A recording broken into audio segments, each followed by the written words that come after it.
Hello बच्चों, आशा करता हूँ आप सभी अच्छे होंगे।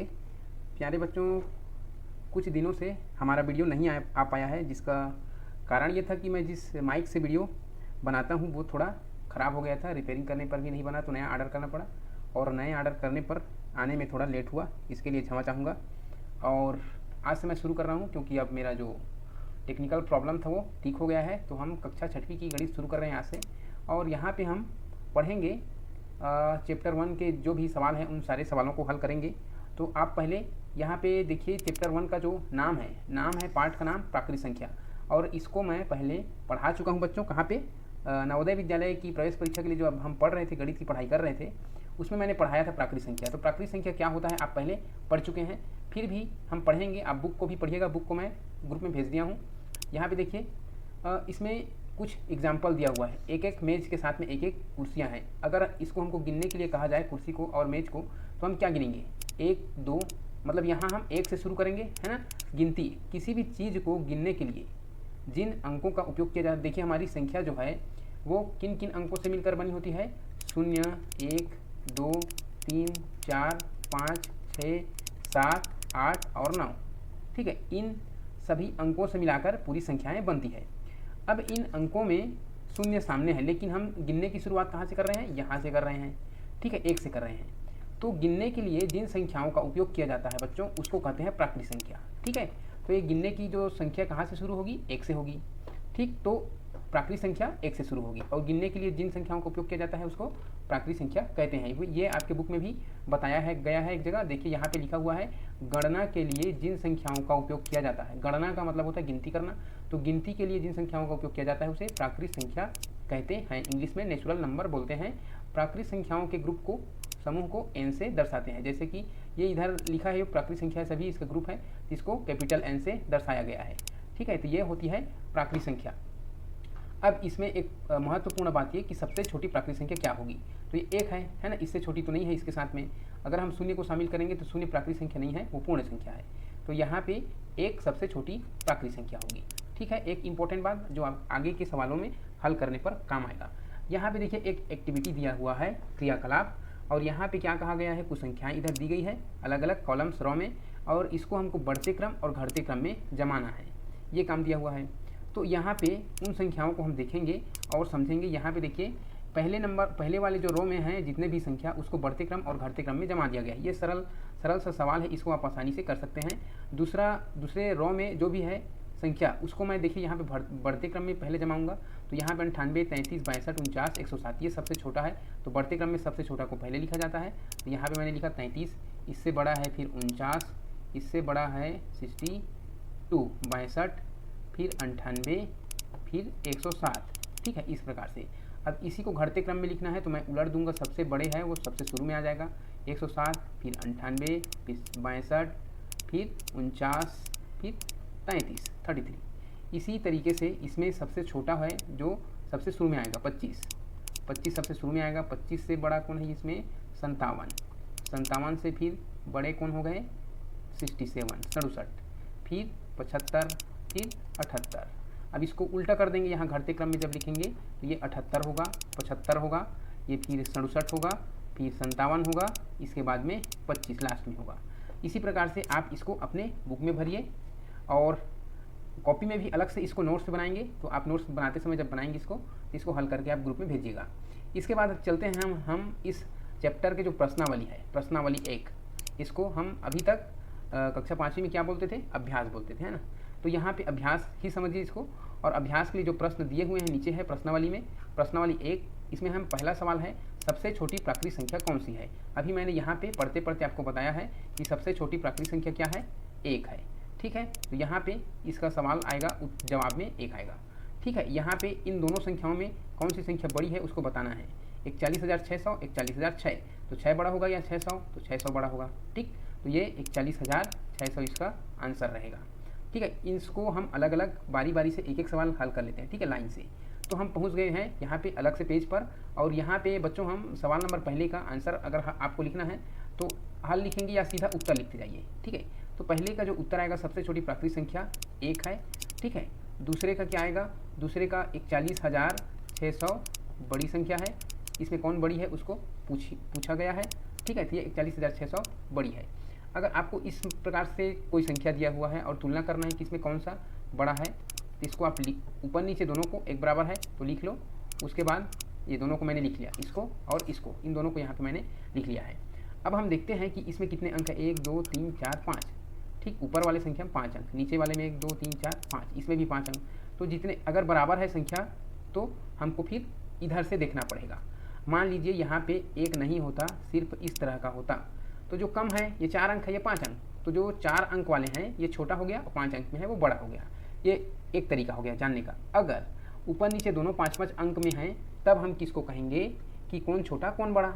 ठीक है, तो यहाँ पे हम इसके अंकों को देखेंगे। तो कहाँ से देखेंगे हम अंकों को, इधर सबसे शुरू वाले तरफ से। ठीक है, इकाई की तरफ से नहीं, जहाँ सैकड़ा हज़ार लिखा है उधर से हम देखते जाएंगे।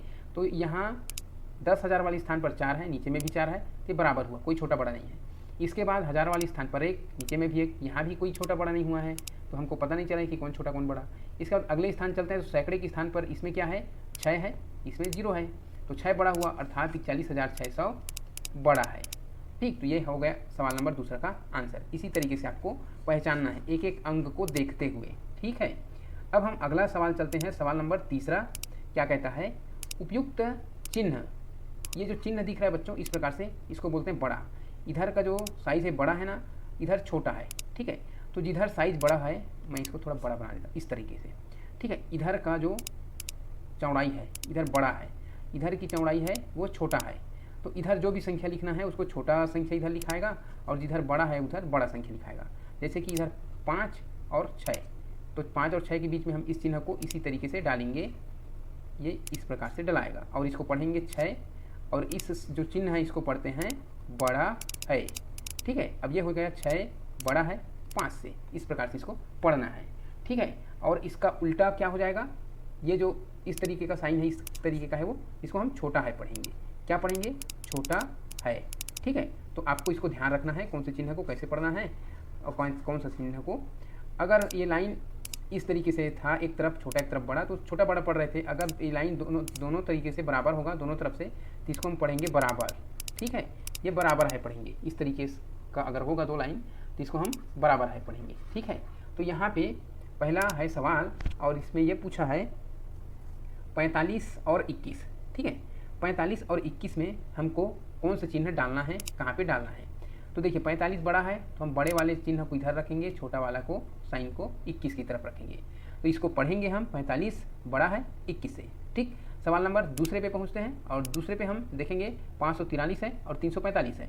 तो जाहिर सी बात है 500 वाला सैकड़े के स्थान पर जो 5 है वो बड़ा होगा, इसमें सैकड़े के स्थान पर 3 है तो ये 3 ही 100 हुआ है ना, और ये सैकड़े के स्थान पर 5 है तो 500 हुआ, तो 500 वाला बड़ा होगा, इसमें भी बड़ा का चिन्ह इधर लगाएंगे, ये इसको पढ़ेंगे 543 बड़ा है 345 से। सवाल नंबर तीसरा देखिए, 15 और 15 दोनों तरफ 15 है तो यहाँ पे लगाएंगे हम बराबर का चिन्ह, दोनों तरफ बराबर है। ठीक है, और इसको हम पढ़ेंगे 15 बराबर है 15 से, या 15 बराबर है 15 का। अब हम सवाल नंबर चौथा को देखिए आप, 5304 5340, तो यहाँ पे 1000 में 5 1000 में 5, सैकड़ा में 3 सैकड़े पे 3, और यहाँ पे देखिए दहाई पे 0 है, इधर 4 है, अर्थात इधर वाला जो संख्या है ये छोटा है, तो छोटा वाला सिंबल को इधर अब रखेंगे, बड़ा वाला सिंबल को इधर रखेंगे। ठीक, तो इसको हम पढ़ेंगे आप 5304 छोटा है 5340। ठीक, इस तरीके से। अब सवाल नंबर 5 को देखिए, यहाँ पे 10,991 और 10,091, तो 10,991 में यहाँ पे 991 और यहाँ पे सिर्फ 91 है, तो कौन सा बड़ा होगा, 991 वाला बड़ा होगा, है ना। तो यहाँ पे बड़ा का चिन्ह इधर लगेगा और छोटा वाला सिंबल 10,091 की तरफ।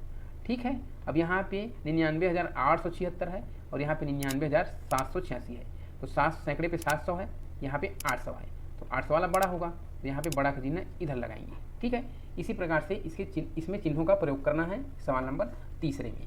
अब सवाल नंबर आगे देखिए, चौथा क्या कहता है। सवाल नंबर चौथा कहता है बच्चों, 1 से 100 के बीच की संख्याएं लिखने के लिए कितने बार 9 का प्रयोग करना पड़ता है। अब 1 से 100 तक की संख्या लिखने के लिए 9 का प्रयोग कितने बार होता है, ये सवाल में पूछा गया है। तो इसको जानने के लिए मैं आपको गिनती का टेबल दिखाता हूँ, इसमें ज़्यादा समझ आएगा। तो यहाँ पे देखिए पहले वाले लाइन को आप देखते जाएंगे, यहाँ पे 1 बार 9, दूसरे वाली लाइन में 1 बार 2 बार हुआ, 3 बार 4 बार 5 बार 6 बार 7 8 9 और यहाँ पे एक 10 हुआ। अब यहाँ पे पूरे लाइन में है 10 और यहाँ से यहाँ तक है 9 बार, तो 10 9 19, और यहाँ पे एक और है 20। तो यहाँ पे संख्या 9 है, वो कितने बार है? 20 बार। तो सवाल नंबर चौथे के आंसर में आप लिखोगे, हल चौथा लिख के इसमें लिखोगे 9, या पूरा अगर लिखोगे तो पूरा लिखने पर 1 से 100 के बीच 9 20 बार प्रयोग हुआ है। इस प्रकार से आपको लिखना है, ठीक है, चौथा का आंसर। और इसमें आपको इम्पोर्टेंट बात ये बता दूं बच्चों कि आप अगर 2 को भी गिनोगे वो भी 20 बार ही प्रयोग हुआ है, 3 भी 20 बार प्रयोग हुआ है, 4 5 6 7 8 9 ये सभी अंक 2 से लेकर 9 तक के सभी अंक 20 बार ही प्रयोग हुए हैं। केवल एक ऐसी संख्या है जो 1 से 100 के बीच में 21 बार प्रयोग हुए हैं। कितने बार? 21 बार। अगर एक को पूछा जाएगा तब आपका 21 बार आएगा, ठीक है, 1 से 100 के बीच में। अगर 1 से 99 के बीच में पूछ दिया जाएगा तो एक भी 20 बार प्रयोग हुआ है, ठीक है। अगर 1 से 99, क्योंकि 100 लिखने के लिए एक की ज़रूरत पड़ती है ना, इसीलिए वो 21 बार हो जाता है, ठीक है। तो यहाँ पे आप समझ गए होंगे कि कौन सी संख्या कितनी बार है 1 से 100 तक की गिनती लिखने के लिए, ठीक। तो इस तरीके से सवाल नंबर चौथा का हुआ। सवाल नंबर 5वां में बच्चों 4 अंकों की सबसे बड़ी प्राकृत संख्या तथा 3 अंकों की सबसे छोटी प्राकृत संख्या के बीच का अंतर निकालना है। तो आप लोग जानते हो 4 अंकों की सबसे बड़ी संख्या, 1 अंकों की सबसे बड़ी संख्या 9 होती है, 2 अंकों की 99, 3 अंकों की 999, 4 अंकों की 9999, ये हो गई 4 अंकों की सबसे बड़ी प्राकृत संख्या। तथा 3 अंकों की सबसे छोटी प्राकृत संख्या, तो हम जानते हैं 1 अंकों की सबसे छोटी प्राकृत संख्या 1 होती है, और 2 अंकों की सबसे छोटी प्राकृत संख्या 10, 3 अंकों की 100 होती है। अब ये पूछ रहा है इसके बीच का अंतर, तो अंतर का मतलब होता है घटाना, ठीक। तो यहाँ पे हम अंतर निकाल के बता देते हैं। 9999, देखिए 999 को हम ध्यान देते हैं, 999 में से 100 घटा देंगे तो ये बचेगा 899, इस प्रकार से, ठीक है। और ये 9000 साथ में रहेगा, 9899 इसका उत्तर आएगा, ठीक, सवाल नंबर 5 का। और इसी तरह बच्चों ये जो चैप्टर है आपका चैप्टर नंबर 1 समाप्त होता है। हम अगली वीडियो में देखेंगे अध्याय 2, ठीक है, गणित का अध्याय 2 देखेंगे। तो अभी तक आप वीडियो से बने रहें, इसके लिए आपको थैंक यू।